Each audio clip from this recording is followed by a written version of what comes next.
Next parody performance కోసం రాబోతున్నాడు Kamesh from ఆహా టీమ్. చిట్టపట్ట చినుకులు పడుతూ ఉంటే చెలికాడే సరసన ఉంటే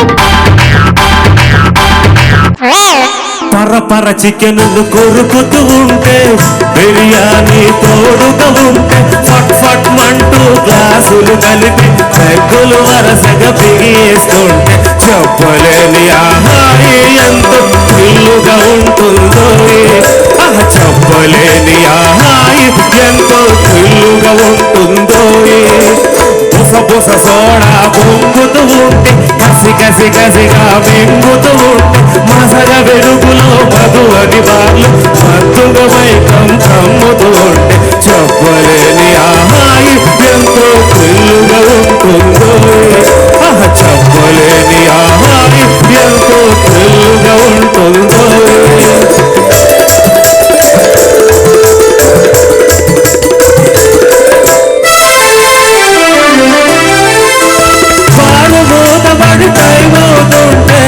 టైమవుతుంటే వాళ్ళు ఎవరు కనబడకుంటే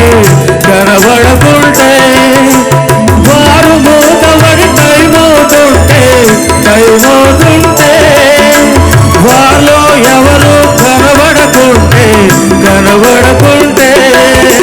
లోపల ఉన్నది నేనొక్కడిని అనుకొని అక్కడ పురుగేస్తే లోపల ఉన్నది నేనొక్కడిని అనుకొని అక్కడ పురుగేస్తే చెప్పలేని ఆహాయి ఎంతో థ్రిల్లుగా ఉంటుందో చెప్పలేని ఆహాయి ఎంతో థ్రిల్లుగా ఉంటుందో.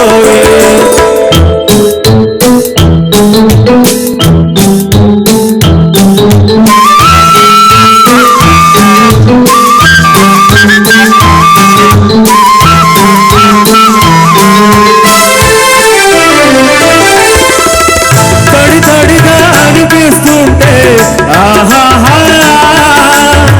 పడి లేచి పాకుతూ ఉంటే ఓహోహో తడిగా అనిపిస్తుంటే ఆహాహా పడి లేచి పాకుతూ ఉంటే ఓహోహో చీకటిలో ఎవరో తిడుతూ జనలను ఇంటికి చేరేస్తే చెప్పలేని ఆహాయి ఎంతో థ్రిల్లుగా ఉంటుందో చెప్పలేని ఆహాయి ఎంతో థ్రిల్లుగా ఉంటుందో.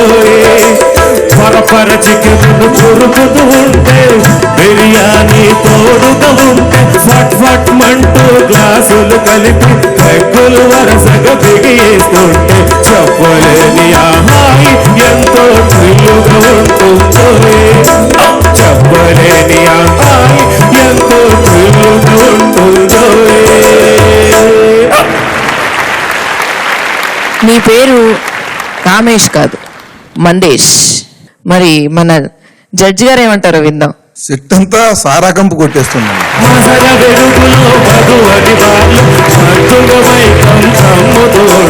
తాగకుండా కూడా అంత మత్తెక్కించుకోగలిగిన శక్తి ఇతనికి ఉంది. Thank you sir, thank you. చాలా బాగుంది. ఆ రెండో చరణం ఏంటి, బారులో ఉన్నది నేనొక్కడినే అని అక్కడ ఒక కునుకేస్తేనా, అక్కడ కునుకేస్తే అందం ఏముంది, బారులో ఉన్నది నేనొక్కడినే అనుకుని అక్కడ సెటిల్ అయితే అని అక్కడ చాలా బాగుంది. చిరు చీకటిలో ఎవరో తిడుతూ ఇంటికి తీసుకు వెడుతుంటే చెప్పలేని ఆహాయి అంటే తిట్లు కూడా ఆనందిస్తున్నాడు వాడు.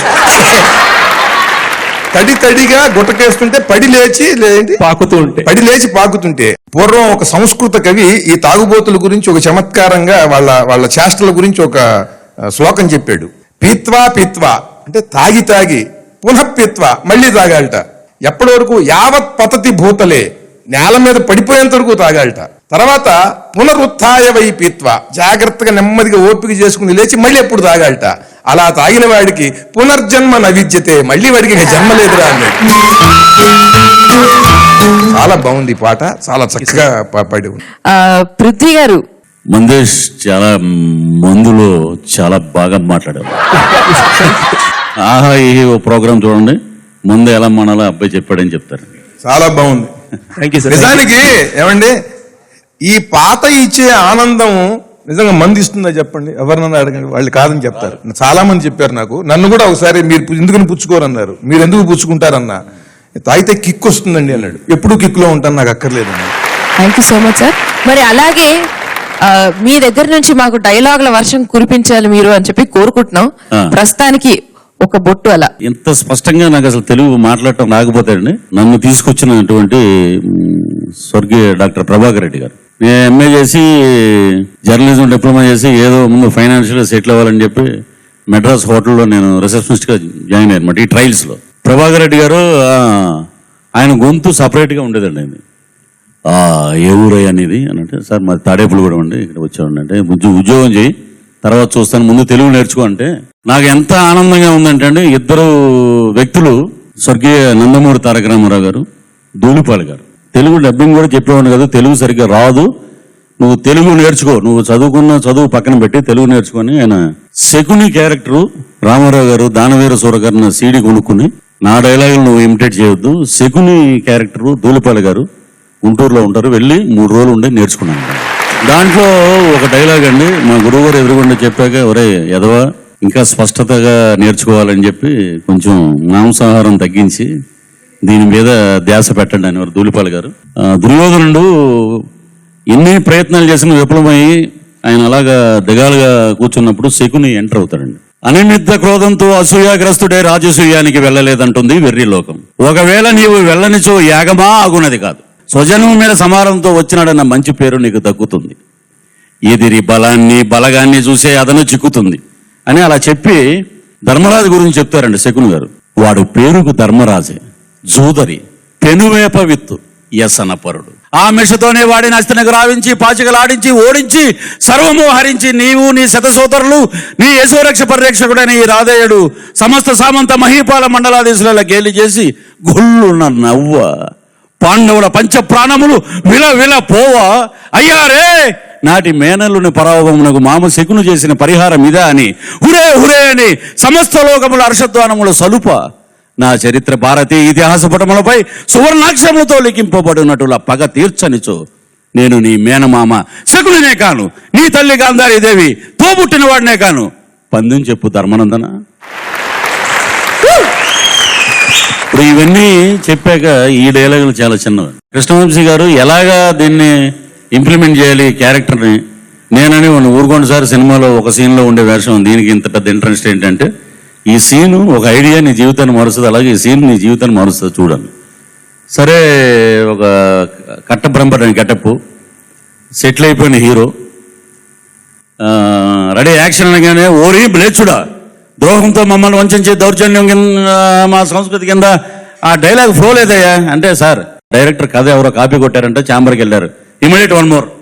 ఓరేం లేచుడా, అదేంటి సౌండ్ ఏంటి, బటర్ పేపర్, ఏ పేపర్ అంటే మాకు తెలియదా, 30 years ఇండస్ట్రీ, డైలాగ్ ఫస్ట్ నుంచి రా అనగానే ఉత్తేజుండి నిన్ను కండకండాలుగా నరికి, ఏంటి నాతోటి గేమ్స్ ఇండస్ట్రీలో లేకుండా చేస్తా లేదు. అలాగే 30 years అనేటప్పుడు పక్కన చుట్టుపక్కల ఉన్న లైట్ బాయ్స్ ఈ ప్రొడక్షన్ వాళ్ళందరూ గుళ్ళు నవ్వేటప్పటికి ఇదేదో ఆ రోజు సాక్షి రంగారావు గారి అబ్బాయి ఉన్నారండి. మా నాన్నగారికి సాక్షి సినిమా రంగారావు గారు, శుభలేఖ సుధాకరు, అలాగే 30 years ఇండస్ట్రీ పృథ్వీరాజ్ అని వచ్చేస్తుంది అని చెప్పారు. చాలా థ్యాంక్స్ అండి ఆ సినిమా వచ్చినందుకు. Thank you so much sir, me experience అన్ని మాతో పంచుకున్నందుకు.